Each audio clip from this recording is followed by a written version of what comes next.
So over the years, Lexus design has definitely been ruffling a lot of feathers in the automotive world, and today I'm lucky enough to have the best-selling Lexus sedan in the US. This is a 2018 Lexus ES350, and this is the all-new Lexus ES350 F-Sport. So in this video, I'm going to talk about whether or not Lexus design is heading in the right direction.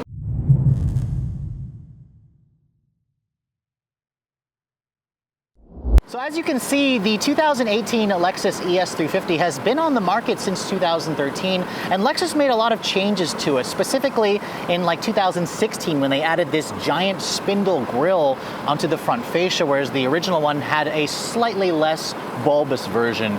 This particular one here, I think, definitely looks like the spindle grille was kind of added on at a later date. You have, LED accented daytime running lights with the L shape, and then it's got an LED headlight with kind of like a single projection bulb. And then there's a lot of chrome along the lower fascia here, along the actual spindle grille. The grille actually surprisingly looks a little bit more oversized on the current generation, the previous generation, the soon-to-be previous generation, but you can really see how much narrower and higher up the old ES is. I think the design definitely still looks like an ES. I personally think it looks very dated, especially when you have it parked next to this all-new version. Now, the F-Sport model is a all-new trim for the ES for 2019, and Lexus is targeting younger buyers. They're expecting buyers to be about 10 years younger versus the regular ES model. As you can see with the F-Sport, you get a lot of specific details here. The intricate L's that form kind of like a mesh pattern where it's like kind of a glossy black finish. The chrome on the outside is also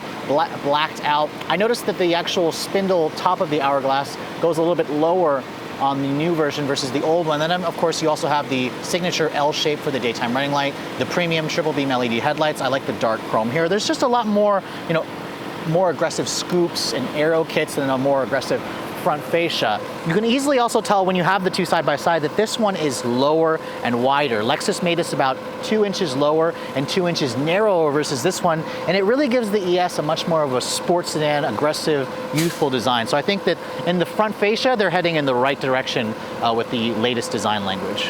So from this angle, you can actually see just how much lower, wider, and pointier this car actually looks versus this car. The actual top of the hoods here are a huge difference when you have the new one parked with the old one. Now let's talk a little about the side profile of these two cars, because Lexus made the wheelbase 2 inches longer and the overall length 2.5 inches longer versus this particular one. This one's like around 111-inch wheelbase, 192 inches long, and the wheel sizes, these are the 17-inch wheels that are optional on this car.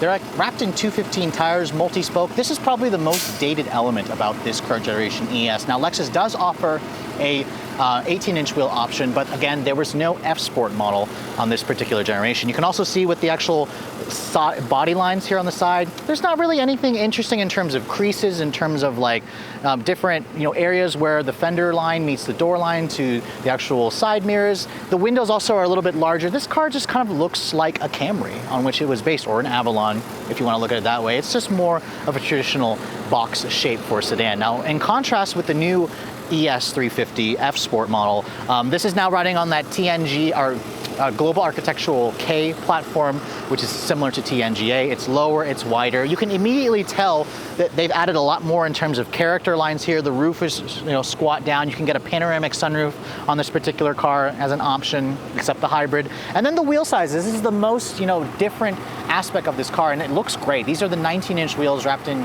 235/45 series tires, so they're 20 millimeters fatter versus that old one when they're right there. And you can actually get a 17-inch wheel on this car if you guys don't want wheels that are this big, but really this is the biggest difference with this car in terms of the actual side proportions. This big crease here makes it look just more athletic, more youthful, and much more sporty. And I think that's the direction that Lexus needed to go with the ES, especially with everyone kind of buying SUVs instead of sedans nowadays. So looking at both vehicles from the rear end, you can really actually see the similarities in design, but also some pretty key differences when you have the old one and the new one parked next to each other. The new one has full LED rear tail lights, whereas this one has combination. You can see the turn signal is LED on the new, but incandescent on this. The backup light is incandescent, but LED on this, and then both have LED tail lights and brake lights. Now overall, you can also really tell how much lower this one sits. It's got kind of more angles and more creases. It's a little bit more of a boxy boxier shape. I see some design language here from the GS,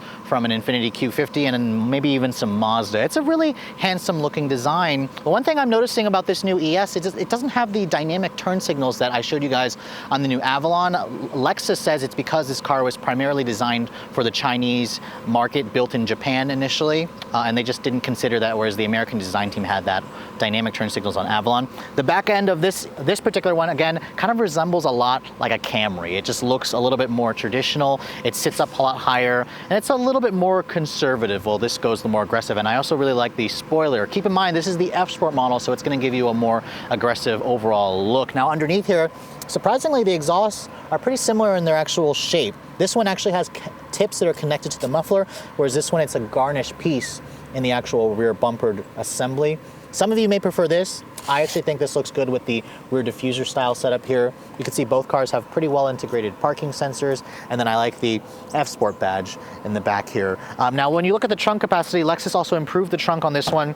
It's got a power trunk, which was actually available on this one as well, but you're looking at around 16.7 cubic feet of space, which is a cubic foot more than this one, which doesn't have the power trunk option. But you can see here the openings are pretty similar. This one actually doesn't have fold down rear seats, just like the new one. Instead, you guys get a pass-through for both. But I mean, when I have them side by side here, I'm having trouble seeing how this one is larger. But overall, they're pretty practical trunks. Stepping into the interior of these two Lexus ES models, I'll start with the old one first, and actually I'm pretty surprised at how nice this interior still looks. I like the two-tone that this one has. I think it really goes well with the exterior color, with the the camel color here, with the brown, the glossy wood. Now, one thing you're going to notice is the infotainment screen here. It's kind of buried deep into the dash. It's an 8-inch display. This is the old Lexus Inform system, and Lexus actually didn't offer the big 12-inch display like on their bigger models on this particular generation. You can see here, going to the home page here, or the menu page here, you can see it shows you all your different Lexus sources and whatnot, the Lexus app suite. Don't expect to find Android Auto and Apple CarPlay. The steering wheel is also from the older Lexus products. I believe the Lexus RX uses the same steering wheel.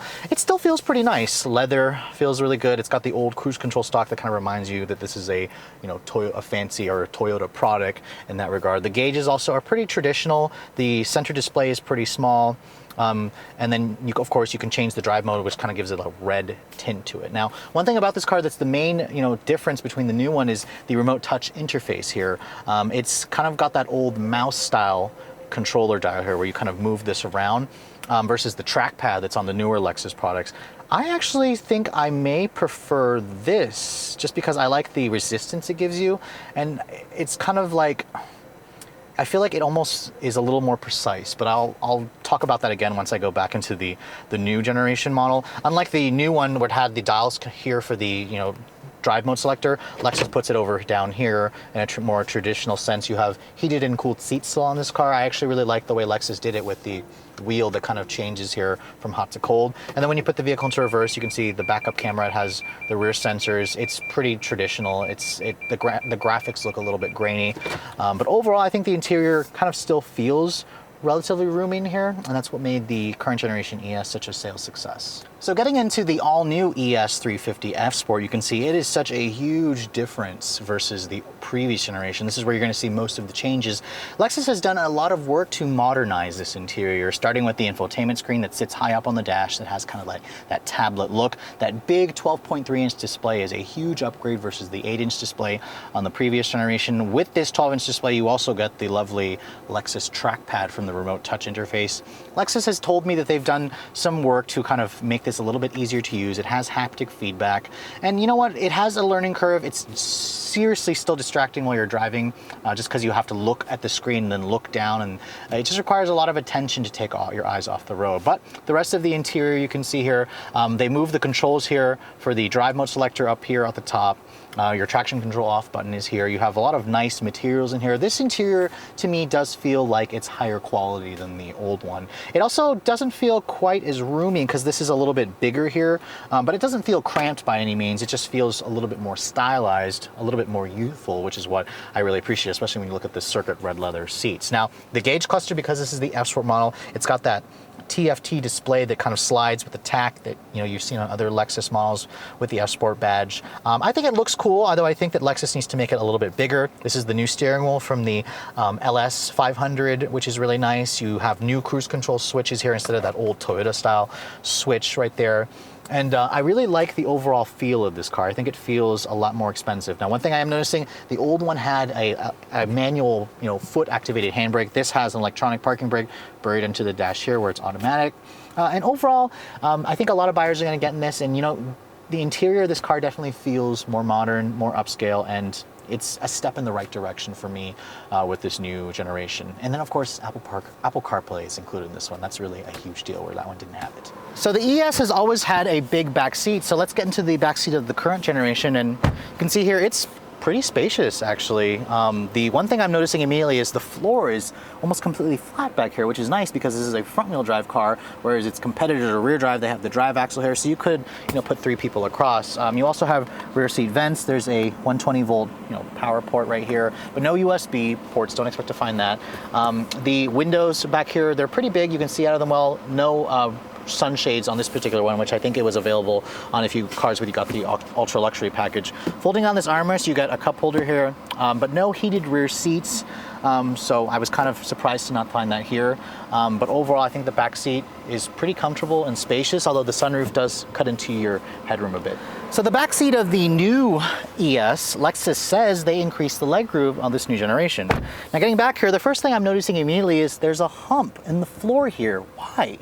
It's a front-wheel drive car. Maybe they're hinting at the possibility of adding all-wheel drive to this car, which is why it has the hump. But nevertheless, it's going to take up space here for the middle passenger, but I am noticing there's far more foot space underneath the front seats, whereas the old one, I couldn't actually get my feet under there. Legroom feels pretty comparable, even though Lexus says it's a little bit more. There's still rear seat vents back here. You now have 2 USB charging ports. It's the fast 2.1 amp, and in addition to the actual regular power outlet. Now, when you fold down this armrest here, you can see it's still the same design with the cup holders, but the one thing this new car is missing, heated rear seats. Why is heated rear seats not on this car? Even on the fully loaded model, Lexus says that they just assumed that, or figured that the US market didn't really care for that feature because this car was designed, for the Chinese market and built in Japan initially. I think that's a mistake. I think they should include heated rear seats on this car. Most of your competitors do, and it's a feature that a lot of buyers, especially when you go at the high end, are going to want.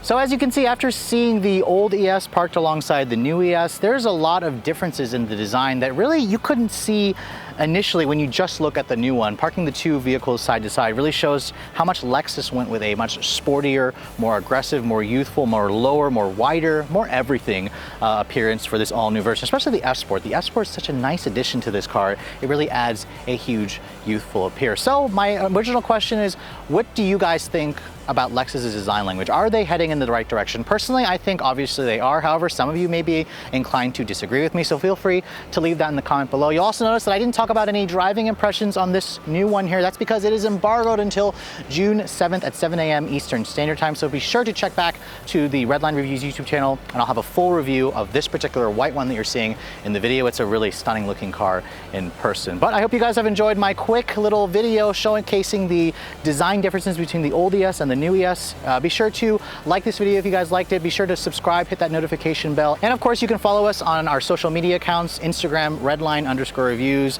like us on Facebook, and then as always, guys, keep subscribing to the Redline Reviews YouTube channel for all the latest videos. Thank you so much for watching. I'll catch you all in the next review.